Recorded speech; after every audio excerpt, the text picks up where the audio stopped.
Estão aqui outra vez também?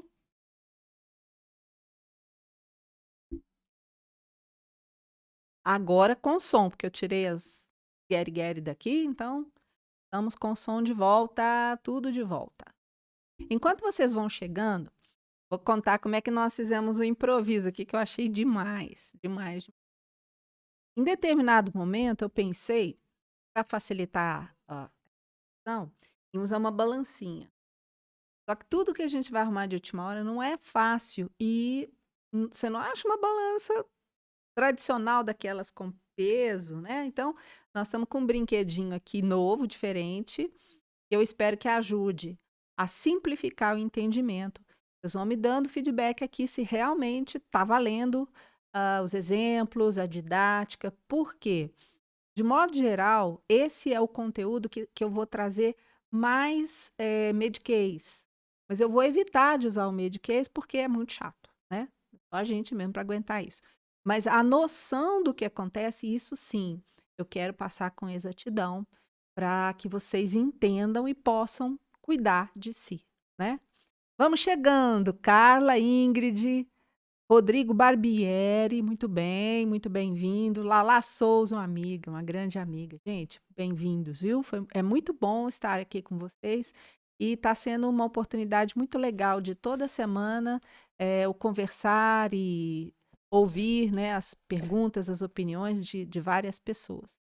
O tema de hoje que nós viemos falar é Síndrome dos Ovários Policísticos.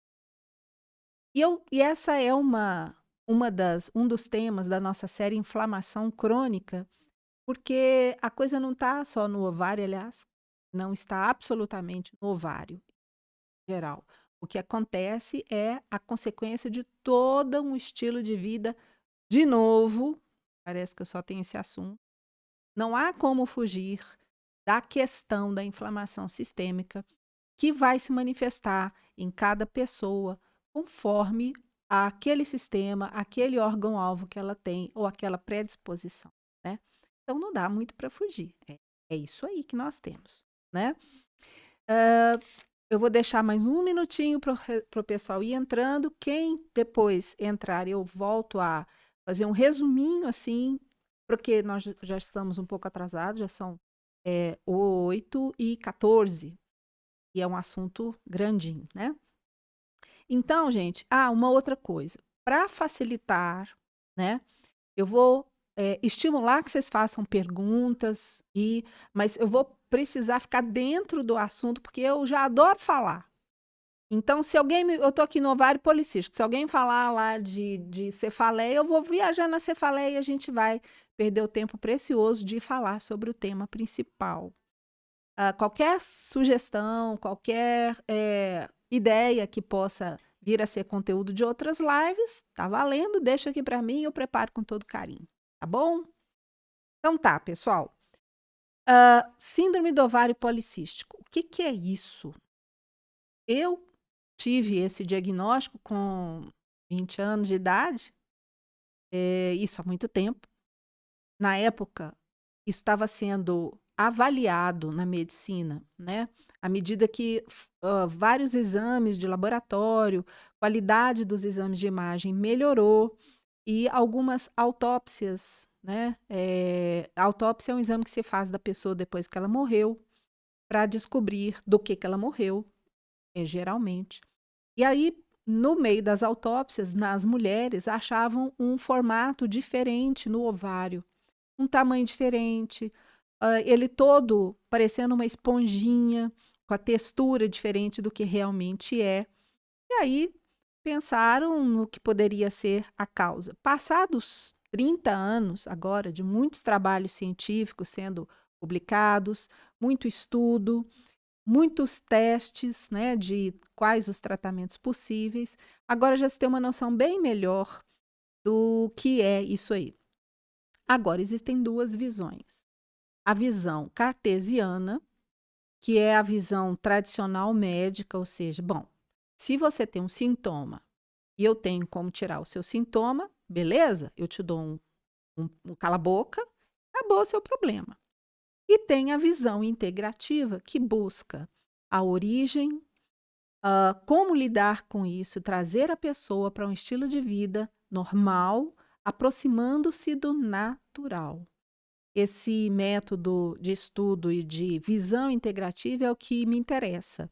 Então, não esperem que eu vá falar de qual anticoncepcional, que tipo de implante, não é por aí. Até porque isso cada pessoa vai discutir diretamente com seu médico e dentro do quadro especial que seja o seu, vai ser escolhido qual é o tratamento. Tá, Nádia, mas então, o que você está fazendo aqui? O que eu estou fazendo aqui é colocar o diálogo daquilo que não é falado no consultório médico e que é crucial para voltar a ter uma vida de qualidade. Foi o que me faltou na época, porque a doença estava sendo. A doença, eu não vou chamar de doença, né? Porque é um sintoma. A síndrome, ela estava sendo definida, os critérios ainda estavam para ser estudados, e o olhar da médica que começou a me ver era cartesiano mesmo, né? Então, quando a gente suspeitou disso, ela foi muito criteriosa, mediu até meus ossos, largura dos ombros, do quadril, para ver se eu tinha alguma alteração, só não pedimos exame genético, porque naquela época o genoma não tinha sido definido ainda. Mas uma bateria de exames, e aí a questão hormonal fica definida, ficou definida. Então, o que são ovários policísticos? É uma questão endócrina, é um desequilíbrio endócrino. Endócrino se refere às glândulas do nosso corpo, que têm manifestações ginecológicas, mas também tem manifestações sistêmicas. Como que funciona isso? O bebê, a mulher, bebezinho, já nasce com o sistema reprodutivo e todas as glândulas dela formadas e com a carga genética que veio da mãe, do estilo de vida da mãe, que veio da avó e tudo mais que vocês sabem. As avós contribuíram menos do que as mães do passado para que as meninas começassem a nascer com ovários policísticos, porque as avós ainda tinham um estilo de vida muito voltado para o natural, comiam alimentos de muito melhor qualidade do que as nossas mães e nós estamos tendo acesso. Plantavam, eram mais ativas fisicamente, se expunham ao sol, dormiam com as galinhas, na sua maioria, principalmente quem tinha um estilo de vida menos urbano. Não era outra coisa. Aí vem as mães, que dos anos 60 para frente começaram a se profissionalizar, sair mais de casa, ter uma outra jornada de trabalho que não só a jornada de trabalho de mãe e esposa, né? E aí a coisa começou a mudar, não só para as mulheres, mas para todas as pessoas, mulheres e homens. Para facilitar essa necessidade de trabalhar fora, de produzir, de atender a demanda, porque os homens foram para a guerra, as mulheres ficaram, e aí elas tiveram que resolver o problema da sociedade, né? A vida começou a ficar mais difícil de ser levada como era. Era complicado você trabalhar 8 horas por dia e ainda cuidar de tudo, plantar, fazer temperinho, dar remédio caseiro para os filhos, cuidar. Então a indústria se encarregou gentilmente de começar a produzir soluções alimentares e tecnológicas para que a gente pudesse manter essa demanda. Opinião, eu tenho a minha própria, mas não é essa a questão. É uma questão histórica, é uma realidade. E foi muito bom para nós mulheres, porém com um preço um pouco mais alto que todas vocês vão reconhecer que existe para a gente pagar, né? A nossa biologia sofre muito com a gente sendo inserida num ambiente mais competitivo, mas mais competitivo facilmente para o homem. Para a mulher é um pouco mais difícil a gente se adaptar e eu, pessoalmente, sinto esse efeito até hoje, né? Me conta aqui quem pensa assim, semelhante, ou quem já teve essa sensação de ter que fazer jornada tripla ou quádrupla, e principalmente a nossa biologia sendo diferente, você vai trabalhar num dia que você está com cólica, ou vai deixar de amamentar seu filho mais cedo porque tem que voltar, né? Se eles ficam doentes, os menininhos, as crianças, a gente tá com eles. E no dia seguinte a gente tem que estar inteira, bonita, maquiada e perfeita, e fazendo um trabalho de qualidade. Então, tudo isso é um contexto que a gente não pode negar. E aí nós estamos nele, o que a gente pode fazer? Autocuidado, autoconsciência. Trabalhar o melhor possível que pode ser trabalhado, enquanto não vem soluções melhores do que essa. Sempre virão algumas soluções. E é uma arte muito, muito importante a gente juntar o, o atual, que é tecnológico, com o que é antigo e tradicional e que realmente funcionou durante centenas de milhares de anos e é o que vem da natureza para o nosso corpo. Voltando à realidade aqui, que eu dei uma viajada na maionese, né? Então, o que acontece? O bebezinho já nasce, a menininha, com todos os óvulos que ela vai ter ao longo da vida. Diferente do menino, que nasce com o testículo, mas ele vai fabricando espermatozoide a partir da maturidade hormonal aos milhões. É bem diferente esse funcionamento. E aí, num determinado momento, que varia de menina para menina, a média que se tem é entre 11 e 12, mas algumas meninas começam a maturar com 8, 9, outras com 14, 15, e atualmente cada vez mais cedo, por causa dos alimentos que têm fitoestrógenos e que alteram muito essa fisiologia.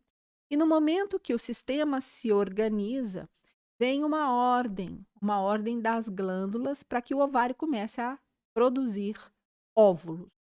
Que além de óvulos, ele também produz hormônios, tá?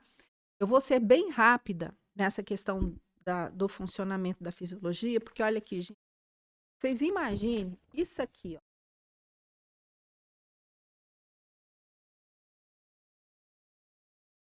Dá para querer sair correndo, né? Mas isso aqui é um resuminho do que acontece entre os nossos hormônios, homens e das mulheres, porque mulher tem testosterona e homem tem estrogênio. Nós temos todos os gêneros têm os dois hormônios. Os meninos terão maior quantidade de hormônios masculinizantes e as meninas terão maior quantidade de hormônios feminilizantes se tiver tudo ok. Se começa a acontecer interferências e esse desequilíbrio acontece, aí vem as características físicas e funcionais confusas, um pouco bagunçadas. E essa é a questão da síndrome do ovário policístico, né? Então, eu não vou falar isso aqui para vocês, mas eu preciso dar uma ideia do que acontece no balanceamento dos hormônios, né? Então, eu vou resumir aqui de forma que fique básico. Se é uma doença glandular, as glândulas estão funcionando como se fosse uma orquestra. Nós temos o nosso maestro e tem os músicos. E o maestro vira, ó, agora você, para um pouquinho, agora você toca. Dentro de uma harmonia. E no caso da menina, quando ela entra nesse estágio, aqui no cérebro, uma glândula chamada hipófise, é fabricado um hormônio que vai lá no ovário e dá o estímulo para ele produzir estriol ou 17-beta-estradiol, estrogênio. Aqui eu desenvolvi um brinquedinho que vai ajudar a gente a entender melhor. Seria essa balancinha aqui, tá? Quando o maestro, que é a hipófise, esse aqui é o ovário, esse aqui seria o sistema nervoso central lá que produz. Então, ele dá a ordem para o ovário aqui, ovário, cai um hormônio aqui. Ovário, funcione, comece a desenvolver óvulos. Ovário obedece. Quando o óvulo está desenvolvido, o ovário manda uma mensagem lá para o sistema nervoso central, para a hipófise. Está pronto. Beleza. Está pronto. Tá? Fiz o óvulo. Aí, esse sistema de retroalimentação faz com que pare de estimular o ovário, que ela já entendeu que ele produziu. Aí, o ovário manda mais um recadinho. Aqui, eu agora soltei o óvulo e vou produzir um hormoninho, LH. Então, a hipófise responde também mandando para o útero. Prepara aí, útero, porque o ovário produziu um óvulo e é capaz de sair um neném. Então, manda um hormônio, que é a progesterona, para o útero responder. E assim, ó, eles vão conversando. O equilíbrio nunca vai acontecer, mas a comunicação deles procura sempre estabelecer esse equilíbrio. O que acontece quando esse equilíbrio se rompe, às vezes por ação do sistema nervoso central, mas às vezes por ação de um que não tem nada a ver com peixe, que entrou aqui, ó, e foi lá e sobrecarregou o sistema. Pronto. Agora, o sistema nervoso não consegue mais fazer esse equilíbrio acontecer. Por mais que ele faça estímulo, isso aqui está bagunçado. E quem é esse intruso aqui que faz essa confusão, né? É, em parte, eu vou personificar, vou dar o nome de insulina. Mas é claro que ela não vem sozinha, ela vem com todo o seu aparato para gerar a resistência insulínica. Quem acompanha minhas lives sabe que eu falo de resistência insulínica desde a primeira vez. Resistência insulínica é um desequilíbrio gerador, também assim relacionado, ó, a insulina faz inflamar, inflamação faz produzir insulina, então fica assim.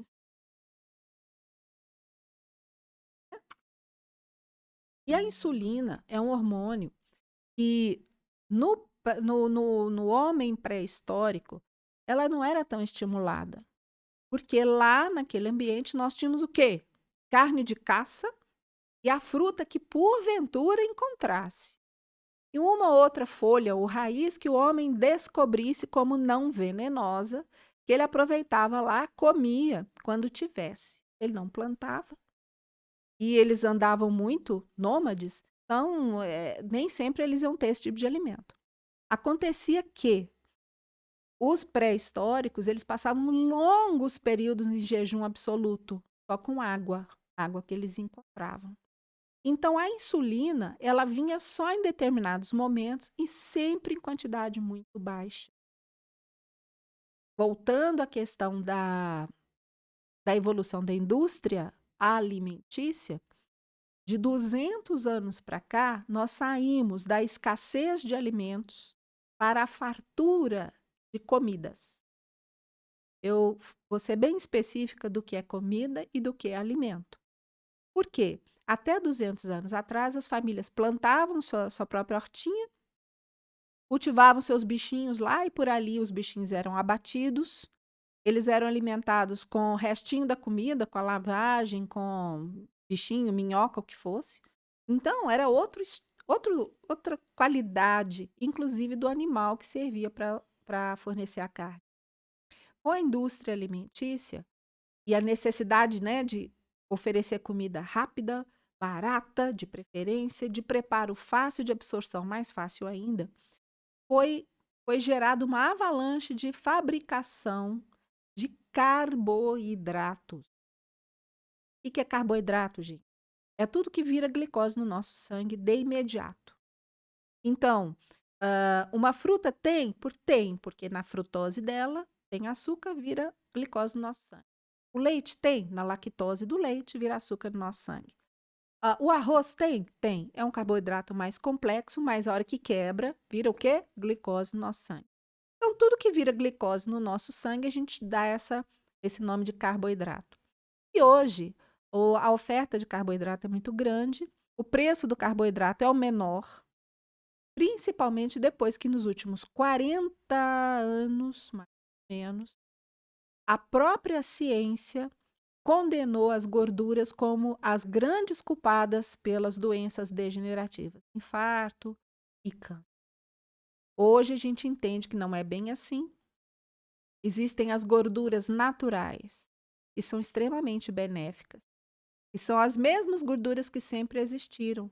dos animais, do coco, gorduras que são obtidas na natureza. E a indústria se encarregou também de produzir gorduras diferentes, obtidas através dos vegetais, que são os óleos vegetais. Esse sim, no momento que começou a cultura de consumir óleos vegetais no lugar das gorduras saturadas e monoinsaturadas, por exemplo, do azeite, houve uma substituição gradativa do uso pelos óleos de semente. Isso sim aumentou, cientificamente, estatisticamente, existem trabalhos de tudo quanto é jeito para correlacionar esse tipo de alimentação com as doenças que nós estamos vivendo. Então, diminuíram as infecciosas, porque melhorou a higiene, tecnologia, mas aumentaram as degenerativas. E aumentaram numa escala, assim, querendo ser pessimista, mas eu sempre falo um pouco disso, né? A gente precisa hoje olhar para esse autocuidado, buscar o equilíbrio conscientemente. Porque se a gente põe no automático, igual era a minha vida, não dá, não, gente. Isso, a evolução para adoecimento e desenvolvimento de problemas de saúde é inexorável, né? Então é por isso que a gente está aqui, eu e vários outros profissionais de saúde, falando, falando, falando o que não é dito na correria das UPAs, dos consultórios médicos, dos retornos, né? Laboratório, nada disso aborda esse assunto com a atenção e com a necessidade que ele merece. Então, essa criança, né, começa a receber esse estímulo bagunçado aqui, ó. E aí, quando a insulina atrapalha o problema todo, e a insulina, além de outros hormônios, são derivados aqui nessa tabela minha aqui. Olha o que vem. Não sei se sai invertido. Está invertido? Acho que sai. Colesterol. O colesterol que a gente come, ele serve de tijolinho para a fabricação de tudo isso aqui. E também para o equilíbrio metabólico da digestão, do funcionamento dos órgãos em geral.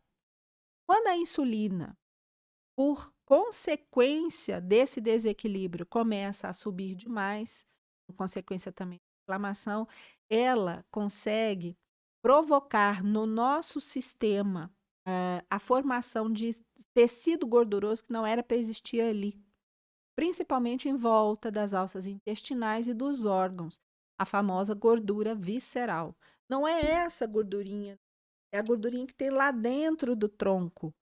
Ela é uma gordura diferente, é uma gordura mole e ela funciona como se fosse um órgão endócrino à parte. Um órgão endócrino louco, completamente contra a saúde do organismo. E o que esse órgão faz? Com que o metabolismo de carboidratos converta mais glicose, a glicose que sobrar ou a caloria que sobrar vai converter em gordura e ser armazenada. Isso até seria bom, porque aí o corpo poderia buscar a gordura quando ele precisa, mas a insulina não deixa. Ela impede que essa gordura armazenada seja utilizada. Então, a tendência é armazenar, armazenar, armazenar cada vez mais tecido gorduroso no corpo. Esse tecido gorduroso bagunça mais ainda os hormônios.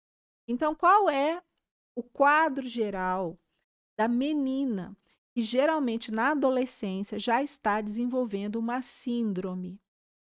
Gente, isso é mais ou menos 15% das mulheres ocidentais. Tá? As orientais têm outra estatística diferente da nossa.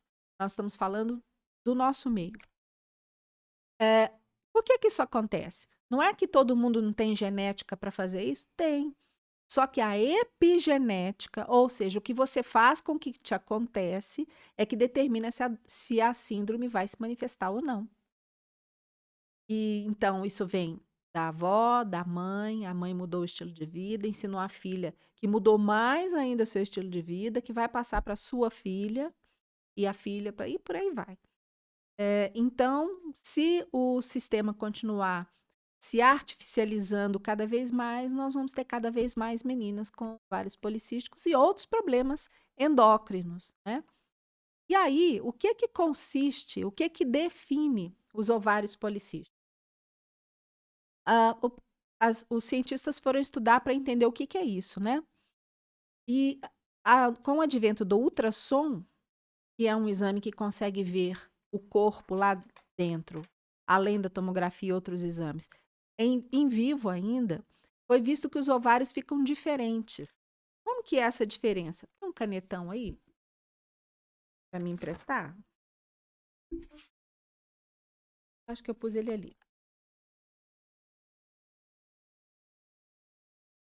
Um ovário normal, ele tem muitos folículos, né? Só que, com o primeiro estímulo hormonal, um folículo se desenvolve, desenvolve, desenvolve, rompe e aí o óvulo é liberado. Depois disso, outro folículo desenvolve, desenvolve, desenvolve, o óvulo é liberado. Então, ele tem um ou dois folículos muito desenvolvidos, um ou dois folículos no meio do caminho e a maioria dos outros, tudo quietinho lá, esperando o próximo estímulo hormonal. Beleza, isso é fisiológico. O ovário policístico, como ele fica bombardeado por hormônios que não se entendem, ele começa a ter quase todos os folículos querendo romper. O que acontece quando várias pessoas querem passar numa porta que não cabe? Não passa ninguém.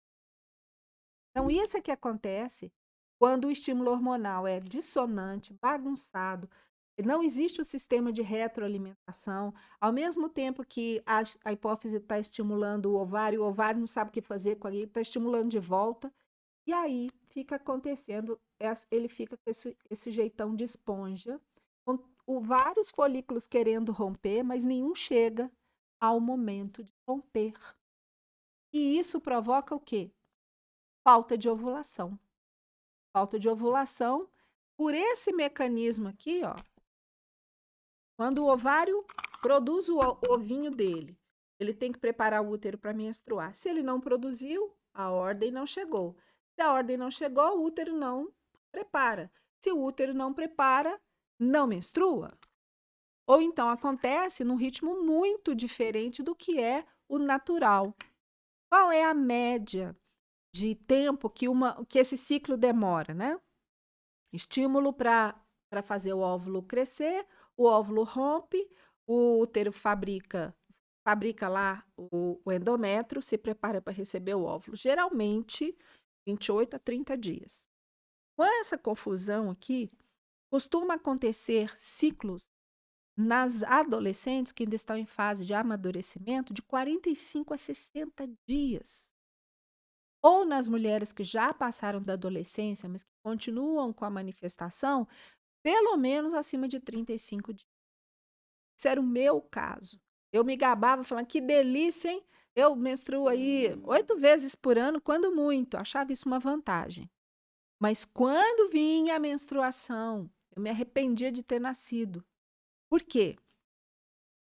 O útero tá se preparando, então, obviamente, ele fica espesso. O corpo guarda líquido. Os hormônios começam a se organizar. Mas se nada disso acontece com a menstruação, para começar tudo de novo, fica aquela fervura, aquela panela de pressão.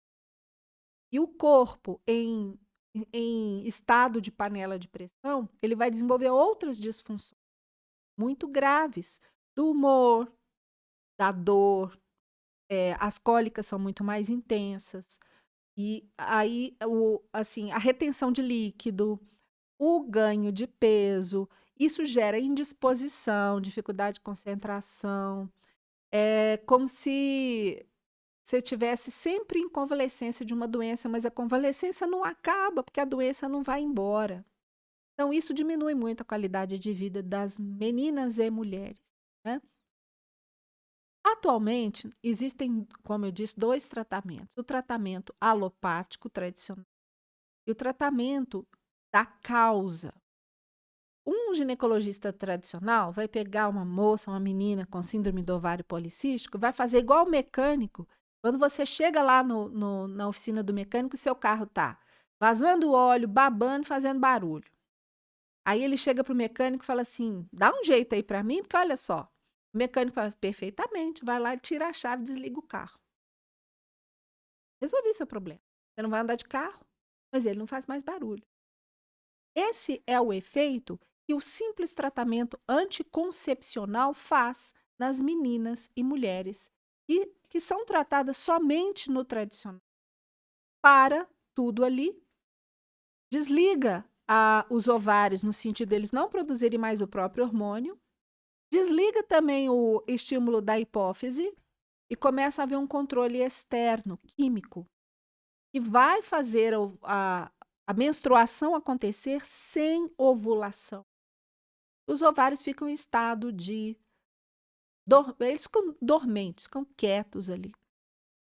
Muitas pessoas não sabem, logo que vão ao ginecologista e que começam a tomar anticoncepcional, às vezes porque já está namorando, casa cedo, ou simplesmente está tão preocupada com o mercado de trabalho, que está estudando, e não quer se preocupar com uma gravidez, logo no início, muito cedo, e cada vez mais cedo, começa a usar anticoncepcional. Então, e ela toda inflamada. Sabe que isso teria, inclusive, vindo sem a contribuição do anticoncepcional por causa da inflamação, tá? Tá. Mas aí ela sente também dor de cabeça, começa uns pelinhos no rosto, ela ganha peso, vem cabelos que não deveriam estar ali, por exemplo, na face, no tórax, em volta das mamas, uns sinais assim masculinos que ela não teria caso os hormônios dela não estivessem bagunçados pela síndrome, inclusive com muita queda de cabelo. Dependendo da genética, a epigenética pode se manifestar com a menina perdendo muito cabelo, aí você olha na mãe, tá igualzinha, na tia também, na irmã também. Então, essa é uma coisa muito frequente. Em decorrência de quê? Disso aqui, ó. E acontecendo tanto com ou sem o anticoncepcional, mas o anticoncepcional congela esse estado aqui, bota água fria nos sintomas e você não procura mais saber o que é que vai acontecer. Quando o casal decide engravidar, já passou algum tempo, a moça está tomando anticoncepcional por causa dos ovários policísticos, para melhorar a pele, porque tem muita acne. Ô, Vitória, põe para mim aquela foto da moça com acne. Uma live que eu assisti hoje, a moça mostrou. Aqui, ó. Aqui, ó. Olha só. É uma live, né? A própria moça falando dela ter os ovários policísticos. Aqui na foto que ela tá sem acne, ela tem mesmo ainda uma acne residual, tá maquiada, mas do outro lado ela mostra pra gente a foto dela quando ela para o anticoncepcional, o que que acontece com ela. Foi uma tentativa dela depois de anos de uso de anticoncepcional, parar com a pílula, e aí começou ganho de peso, irritabilidade, dor de cabeça, alterações menstruais, acne, que acabou com a autoestima dela, e queda de cabelo. Isso para uma menina, eu faço uma analogia que o povo ri de mim, falar os cabelos e a pele da mulher é igual o homem banguela. Dificilmente dá vontade de você se jogar na vida, fazer as coisas que você quer fazer, porque isso pra gente é importante. E tá tudo bem. A questão é, o que você vai fazer para recuperar a sua saúde e, com isso, a beleza? Eu, às vezes, sou um pouco crítica da busca direta pela beleza, sacrificando a saúde. Porque a beleza, né, ela é muito boa e tudo, mas o preço de você perder a sua saúde, eu não pago mais. Paguei. E não recomendo, mas cada um é cada um. Meu objetivo aqui é colocar informação e aí vocês decidem como querem fazer suas vidas, né? E aí, gente, uma coisa importante também. Como esse sistema aqui, essa orquestra, né? Não tem um músico só, tem o violinista, o violoncelista, o pianista, o flautista, papapá, papá. tem as outras glândulas que estão aqui envolvidas nisso. As suprarrenais, porque o estímulo do desequilíbrio hormonal faz uma produção, tanto pelo estresse emocional, quanto pelo desarranjo do colesterol, dos outros hormônios, que eu não vou falar nome médico aqui, começam a bagunçar. Aí você, além da insulina que está produzida de forma irregular, começa a produzir também hormônios tiroidianos de forma errada, ou até por causa de uma inflamação sistêmica, todas essas alterações hormonais serem secundárias ao processo de inflamação crônica, afetando inclusive o sistema imune. E aí vem as doenças autoimunes contra suas próprias glândulas. No caso, a glândula que na mulher é muito frequentemente atingida é a tireoide. E a grande maioria desenvolve um ataque ao tecido da tireoide com a baixa da função dessa glândula, não o contrário. É muito mais frequente o hipotireoidismo desenvolvido tanto em homens quanto em mulheres do que o hipertireoidismo. E o hipotireoidismo costuma ter uma relação muito estreita com a intoxicação alimentar por causa de alguns metais e com a inflamação. Então, olha que bagunça que vira aquele organismo. Como você vai manter a funcionalidade daquela pessoa? Então, o caminho mais fácil, nós já falamos, é tomar a pílula, desligar o ovário, dar um cala-boca para ele, tratar a pele, aí vem outras coisas, né? O Roacutan, ácido retinóico e tudo mais. Tá, fechou até meu nariz aqui. O ácido retinóico e outras substâncias para melhorar o aspecto, ou seja, o efeito secundário do androgenismo. Tratamentos como minoxidil oral, minoxidil no cabelo, tudo isso para melhorar o aspecto estético do estrago que a síndrome está fazendo. Para que ela seja entendida como uma síndrome, tem que ter pelo menos 2 de 3 sinais.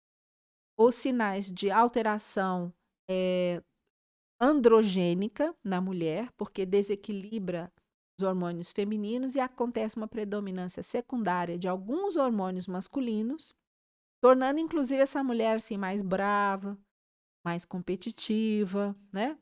Algumas pessoas podem achar isso uma vantagem, só que fica demais. A gente passa a não ter harmonia nisso aí.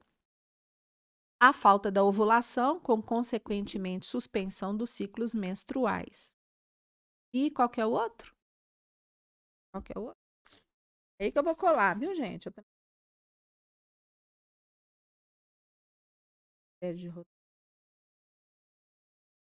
alterações ovulatórias, androgenismo e a resistência insulínica com aumento dos hormônios masculinos. É isso mesmo. E aí, vocês pensam o seguinte: essa mulher ganhou peso, ela alterou os ciclos hormonais dela, ela está com resistência à insulina, ela está produzindo na gordura abdominal hormônios que aumentam o apetite, aumentam a vontade de consumir doce, aumentam a retenção de sal. O que vem junto com isso, que vocês acham? Quem consegue me falar? Hipertensão arterial, diabetes, hipercoagulabilidade secundária do sangue, que pode levar a tromboses, mais tromboses arteriais do que tudo. Então, vem uma série de doenças, o risco cardiovascular vai lá em cima. Então, essa mulher fica desprotegida do hormônio natural dela, que é o estrogênio, e o anticoncepcional não dá proteção, ao contrário. O anticoncepcional é um medicamento com atividade hormonal. Ele não é um hormônio de verdade. Ele é um medicamento que simula hormônio. Se ele fosse hormônio de verdade, estava tudo bem, mas ele não é. E por causa disso, ele vai trazer muitos efeitos a longo prazo. Ah, mas eu fico tão bem, eu nem engordo mais, meu apetite é legal, eu não sinto nada, não tem efeito com o anticoncepcional, não. Alguma coisa pode aparecer e não dá para controlar. Oi. Sim, estão escutando aqui, né, gente?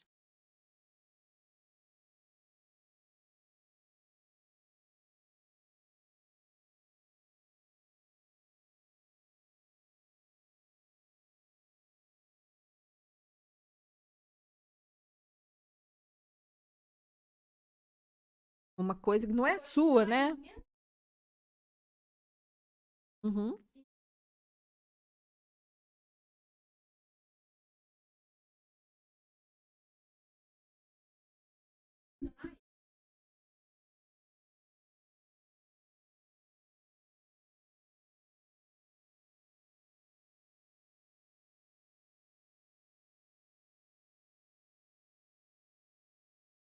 Era por causa do.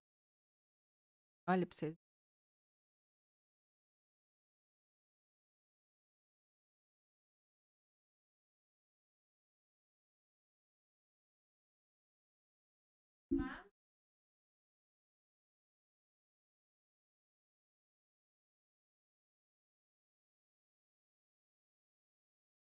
Olha só, gente, esse é um efeito colateral não dos mais frequentes, né? Que a Vitória, meu braço direito, está contando aqui. Ela podia ter vindo aqui para contar isso aqui para galera, né? Mas pode acontecer. Eu tomei anticoncepcional por 4 anos, por prescrição dessa ginecologista que mediu tudo, viu os hormônios, olhou lá no ultrassom. Ah, você tem ovário policístico. Tá. Então vai tomar anticoncepcional. Gente, foram os piores 4 anos da minha. Eu era como uma onça picada de cobra, uma irritabilidade absurda, uma dor de cabeça frequente. Eu retive muito líquido. Eu saí de 49 quilos para 60. Naquela época, era jovem, hein? Tava com. Comia. Eu acabava uma refeição já pensando na próxima. E se hoje eu sou boa de prato, você imagina eu com 3 daquele, tá? Era impressionante. Juntando a isso uma escolha profissional que não me permitia dormir direito, não tinha dia bom. A pessoa chegava para mim, bom dia, por quê? Sabe? É vida. Então, podemos tirar a carinha da moça aqui e voltar para mim, pro meu tamanho aqui? Tem jeito de tirar? Como é que faz? Não, tadinha, ela fica aí, né? Exposta. Ela nos ajudou muito com o testemunho dela. Então, era assim, foram 4 anos infernais. Aí, no último ano, eu falei, olha, não dá para viver desse jeito. Eu vou encontrar outras maneiras de aí utilizar só como método contraceptivo, nada hormonal, passei a usar mecanismos de barreira e aceitei que ia ficar ou com menos cabelo ou tomar minhas espinhas de volta, mas contanto que eu saísse daquele estágio onça, né? A Juma que se cuidasse, porque eu tomava o papel dela lá. Então, a gente pensa assim, qual é o estrago? Ah, mas algumas pessoas não sentem isso. Legal, isso agora. Mas e o câncer de mama e os outros problemas? O câncer de endométrio, que está muito relacionado ao uso de anticoncepcionais, né? Ou até do próprio ovário policístico, esses homens loucos. Então, tem muita coisa que não dá para prever. A gente tem que fazer o melhor que pode com o que tem, do jeito que dá, sempre utilizando o mais próximo possível da natureza. E aí vem os cuidados essenciais. Além de trabalhar na causa, que tem a ver com a inflamação, então desinflame seu corpo o mais rápido possível, com tudo aquilo que você encontrar de necessário para tirar o fator que causa a inflamação. Como as pessoas se submetem a alimentos todos os dias, a poluentes todos os dias, é claro que eles vão estar relacionados com o processo inflamatório para qualquer lugar, seja do dente ao osso, ao cabelo, à unha, o que for. Então, o que a sua alimentação está te proporcionando pode ser exatamente o que está te envenenando. E muitos nutricionistas já têm prontos os conceitos do que a pessoa deve ou não comer. Eu sou menos ortodoxa nesse sentido. Por quê? A individualidade metabólica já me provou que o que é bom para Ana pode não ser bom para Vitória, pode não ser bom para Nádia, pode não ser bom para Maria. Não dá, né? Mas, no geral, tem alguns alimentos que são consenso. Ou seja, Qual seria uma maneira, um autocuidado para que você diminua, facilite ou até acabe com os sintomas e volte a ter uma regularidade hormonal e menstruar e ovular normalmente? Primeira coisa, redução do peso corporal para quem está com excesso de peso. Com isso, você vai diminuir aquela glândula que produz insulina e que atrapalha a sua vida. Optar por alimentos com baixo carboidrato. Como seria isso? A gente pode ficar sem alguns carboidratos, como batata, raízes? Não, não dá. A gente precisa deles para gerar energia rápida, para fabricar glicogênio e manter os níveis de glicose no sangue. Beleza. Mas pode escolher os melhores carboidratos com o que os nutricionistas chamam de baixa carga glicêmica. Existem técnicas para também você consumir o carboidrato misturado com outros alimentos e o estímulo à fabricação de insulina seja menos rápido. Quanto mais sutil e suave ele for, melhor. Então, reduzir em torno de 10% do peso corporal, diminuir os alimentos ricos em glicídio. Para isso, o que seria interessante? Abolir o açúcar, porque açúcar não é alimento, e junto com os óleos vegetais, desde o século XVIII, é o maior responsável pelo adoecimento e formação de doenças degenerativas do ser humano. Não é uma droga ilícita, então pode consumir à vontade, até estimulada, é muito gostoso mesmo. Então a gente cai de boca, né? Literalmente. Então, retirar o açúcar da alimentação. Retirar também, vocês vão rir de mim, os adoçantes da alimentação. Pô, Nádia, mas você quebrou minha perna aqui? E agora? O que eu faço? Eu não vou comer açúcar, não vou comer, não vou adoçar? Eu vou fazer o quê para sentir o gostinho do doce? Você vai usar o gostinho do doce que foi fabricado pela natureza, em pequena quantidade. Algumas frutas têm um índice glicêmico baixo, mas uma alta saciedade. Outras, se tem um índice glicêmico alto, como a uva, por exemplo, que é a maior índice glicêmico que a gente conhece, você não precisa comer uma caixa de uva, pode comer 10 unidades de uva. É o que eu faço todos os dias no meu almoço. Eu já ponho lá a sobremesa, um pedacinho de manga, um pedacinho de uva para degustar o açúcar da fruta e é só aquilo que fica, mais nada. E porque aí volta a pergunta, mas o que o adoçante tem a ver com peixe aqui? O adoçante não tem açúcar, não é açúcar, não tem caloria, não faz engordar. Por que ele me atrapalha? Ele te atrapalha porque aqui, ó, nas papilas gustativas, o gosto doce do que quer que seja já manda o pâncreas produzir insulina.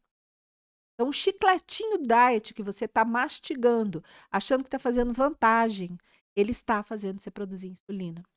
A insulina chega lá, não tem glicose, ela te põe com fome. E aí, com fome, você vai comer besteira. Se você não tiver dor de cabeça, vaiar nem nada. Você não vai fazer isso, então você vai cair, vai querer comer uma massa, alguma coisa que te dê o carboidrato que a insulina está exigindo de você.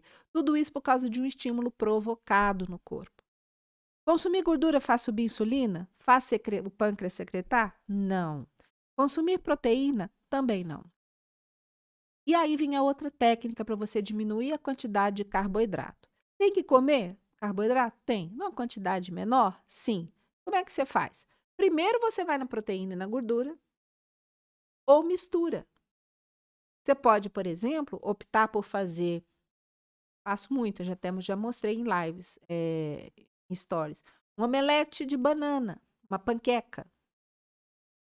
O ovo ali no meio, ele vai retardar tanto a absorção do pouquinho de farináceo que tem ali sem glúten e do docinho da banana, o ovo não deixa absorver, então a glicose não dá pico. Não tendo pico, a insulina não é produzida em excesso. Se ela não está em excesso, ela faz só o que precisa, não me dá fome depois e está tudo certo. Então, tem um alto índice de saciedade quando você come mais proteína e gordura. As opções de gordura natural, gordura saudável, são muitas. Muitas frutas têm índice glicêmico baixo e alto índice de gorduras, como o abacate, por exemplo, que é uma fruta sensacional para que a gente consuma todo dia. O coco, que apesar de ter um pouco de açúcar, o que ele mais tem é óleo e a fibra, e também retarda a absorção daquele pouquinho de glicose que tem aqui. Então, existem vários vídeos na internet de nutricionistas, nutrólogos ensinando como abaixar o seu índice glicêmico. Isso é essencial para você fazer o controle hormonal, não só dos ovários, mas de todas as glândulas. Elas não merecem a carga de glicose que elas estão recebendo aí. Uma outra coisa importante é a atividade física. Não, Nádia. Tem que fazer atividade física? Tem.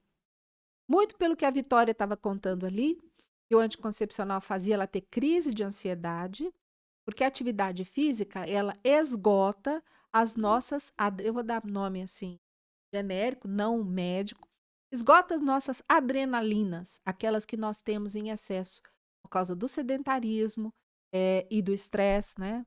Todas as coisas que acontecem hoje em dia. O exercício físico consome isso. E ele troca em você por outros hormônios que são extremamente relaxantes e prazerosos, inclusive inibem a fome, tá? Então você faz duplo bom negócio nessa história. O controle do sono. Nádia, você não dorme, mulher. Como é que você fala isso? Eu durmo sempre que eu consigo. Agora, cada vez menos plantões noturnos. Estou a caminho de conseguir ser o meu próprio exemplo de sucesso no sono. Exemplo de sucesso nas outras coisas, felizmente já deu, mas no sono ainda não. Questão de profissão. Mas um sono de pelo menos 7 horas por dia, no horário que está escuro, protegido da luz, com menos estímulos, vai ser um sono que vai liberar todos aqueles hormônios e vão fazer a faxina metabólica no seu corpo enquanto você dorme. E de manhã você está pronto para começar tudo de novo. Se você não proporciona esse descanso para o seu corpo, não tem faxina. Não tendo faxina, a bagunça vai aumentar. Eu não preciso explicar de novo, né? Uma outra coisa importante é a nutrição de qualidade e com alguns suplementos. E aí eu anotei algumas coisas que são legais para a gente mencionar aqui, mesmo a gente não tem intenção de fazer prescrição médica de jeito nenhum, né? Nem conheço a saúde exata de cada um que está aqui, não é? Mas algumas coisas são consenso. Um medicamento que é usado para baixar a glicemia do sangue, facilitando o funcionamento da insulina, que é a metformina, ela foi sintetizada a partir de uma planta. Estou com o nome dela aqui, porque eu ainda não decorei o nome desse negócio. Galega officinalis. Há tempos fazia-se um macerado dessa planta para tratar obesidade, resistência insulínica, diabetes. Aí o laboratório tirou o componente, que continua sendo quase um fitoterápico, e com isso, a metformina ela tem baixos efeitos colaterais, não é zero, tá? E tem que ser bem utilizada numa dose máxima até de 1 grama por dia e tal. Quem precisar de usar mais de 1 grama por dia tem que ser sob restrita supervisão médica. Existem efeitos adversos disso aí. O que ela faz é pegar aqui uma célula, tá? A célula tem uma membrana. Aí a insulina, a glicose quer entrar aqui, não consegue. A insulina cria uma portinha e faz com que a célula aceite a entrada da glicose aqui dentro. Sem isso, gente, o sangue fica docinho e a célula fica morrendo de fome. Ela não vai ter a fechadura correta para abrir a porta, cuja chave é a insulina. Então, a insulina é essencial. Ela não é nossa inimiga. Só que você não tem que dar trabalho mais para ela do que o que ela realmente merece fazer, né? Então, a metformina tem esse vantagem.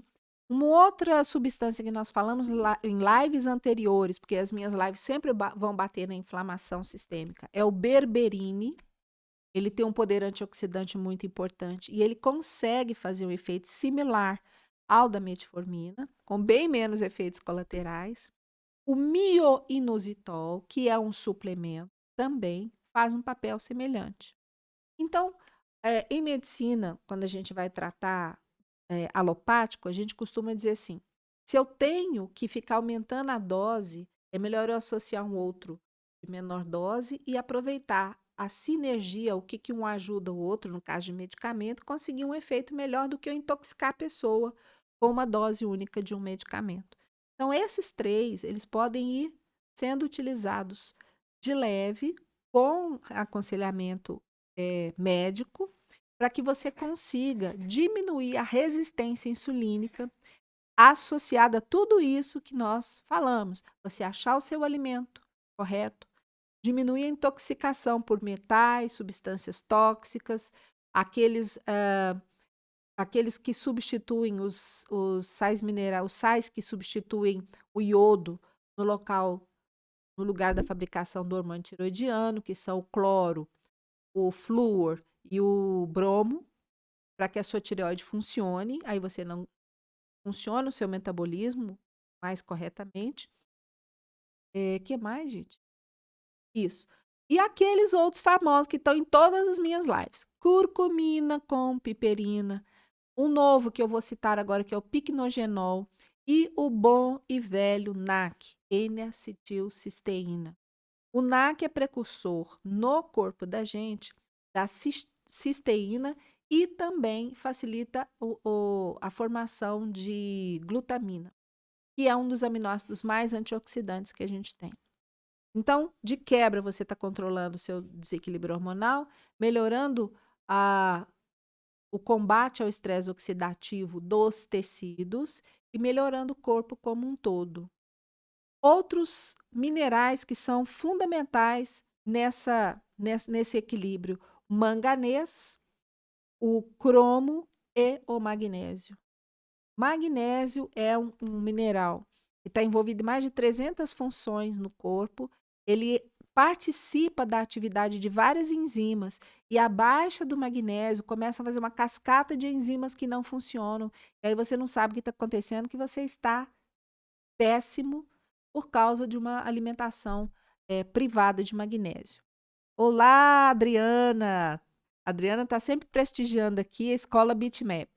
Eu estou comentando aqui, Adriano, vocês estão chegando já no finalzinho do nosso bate-papo, mas essa live, como todas, vai ficar gravada, vai ter uma cópia no YouTube para quem quiser assistir e deixar perguntas que podem ser respondidas durante a semana. Nós estamos aqui conversando sobre os ovários policísticos, o que é e o que não é ovário policístico. Uma coisa importante, gente.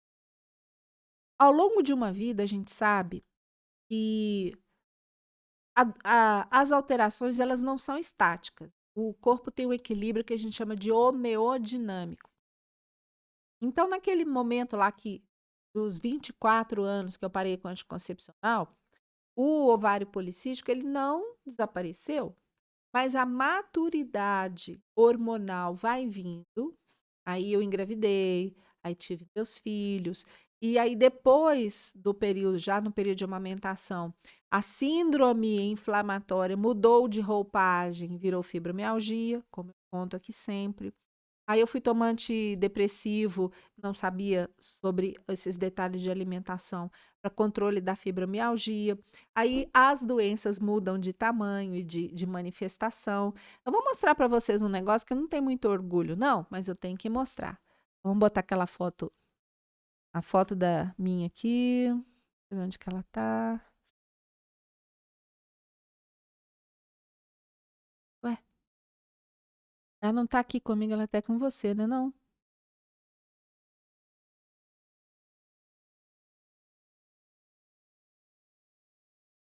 Eu peguei do meu arquivo, só que eu acho que eu não fiz uma cópia para mim. Quero mostrar para vocês.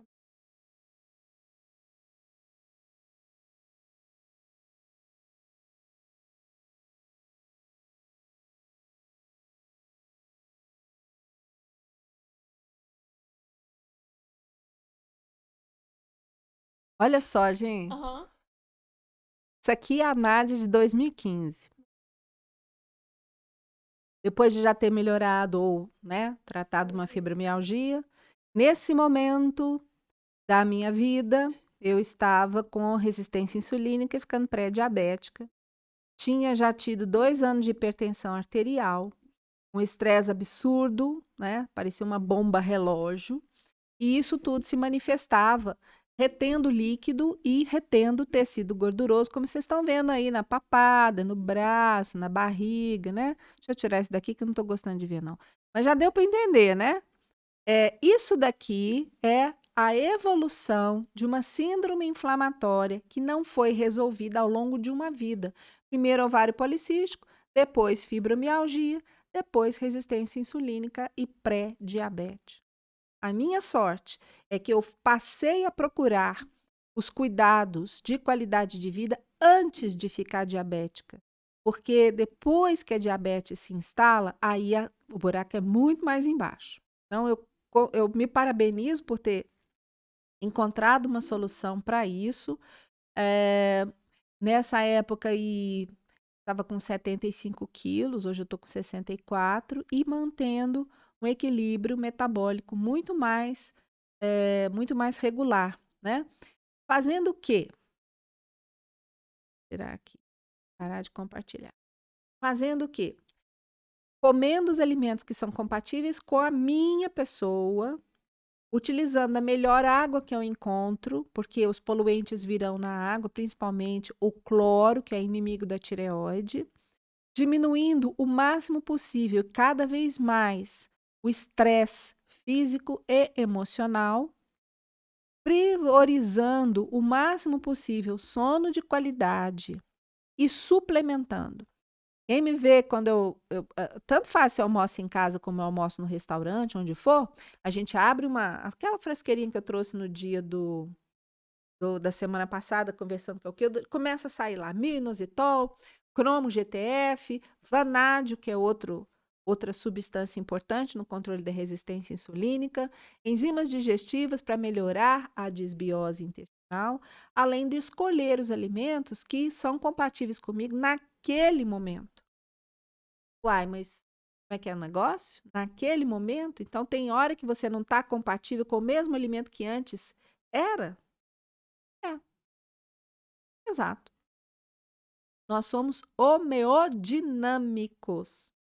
Então, se um determinado alimento, eu já falei disso antes, às vezes você está ali, né, com uma sopinha lá de macarrão, tranquila, com galinha, e você recebe uma notícia muito, muito intensa, muito desagradável, ou está passando por uma situação de estresse, ou emocional ou físico, o corpo pode associar o que você está ingerindo com a experiência que você teve e começar a querer reagir mal àquele mesmo alimento e reconhecer aquilo de forma desfavorável. Pode acontecer de você conseguir dessensibilizar o seu corpo. E por isso a gente tem que estar sempre vigilante do que é compatível com o nosso metabolismo a cada momento. Por isso eu sempre enfatizo e repito, aquele teste bobinho, chamado Ring Test, que você testa a sua força muscular para entrar em contato com qualquer substância que seja, você tem ele à mão todo o tempo e você pode orientar o seu padrão alimentar com aquilo ali. Um determinado dia você vai comer uma carne de boi, no outro, não. Ela não vai dar certo para você. E assim você vai poupar o seu corpo de tentar lutar contra aquele alimento que para ele naquele momento não serve para nada, a não ser para sobrecarga ou para alimentar a bicharada, né? Que parasita tem mesmo, todos nós temos.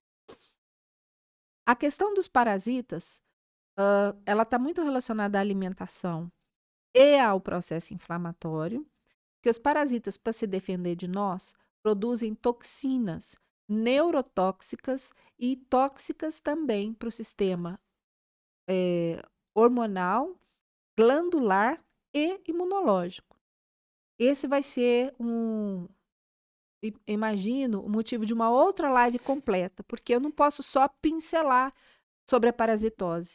É uma situação muito mais frequente do que a gente imagina, muito mais grave do que a gente trata e que merece uma atenção especial.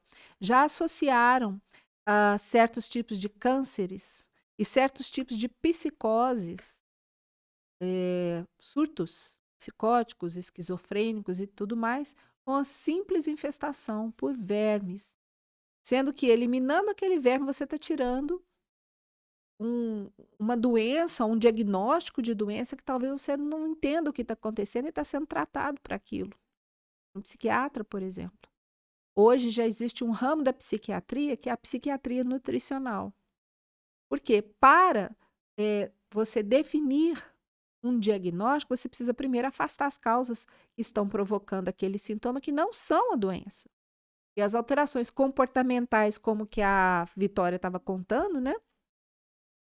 Não havia problema psiquiátrico, era um problema hormonal, diretamente relacionado ao anticoncepcional que ela usava. Então, gente, seria isso que eu gostaria de comentar com vocês. Eu aguardo aí alguma pergunta, quem quiser fazer. Deixa eu ver o que tem aqui. Adriana, mas que fofinha, eu tava fofa mesmo. Tava bem confortável. Confortável como uma almofada, né? Não que eu estivesse confortável. Eu gostaria de lançar aqui uma pergunta sobre um tema para uma próxima live. Caso eu não tenha sugestões, eu vou sugerir mesmo as parasitoses intestinais, porque a inflamação também está muito relacionada com elas. Mas se tiver alguma coisa palpitante aí que vocês queiram saber, é só me falar aqui ou mandar pelo direct. Tá bem, pessoal? Olha, foi um prazer estar aqui com vocês. Eu espero ter contribuído de alguma forma para chamar a atenção para o que realmente importa no cuidado, no autocuidado, na conscientização de saúde, sem querer substituir tratamento médico, porque isso é lá no consultório do seu médico, colega meu, tá bem? Vou deixando aqui um grande abraço para vocês. Vocês tenham um ótimo final de semana que começa amanhã. Boa noite.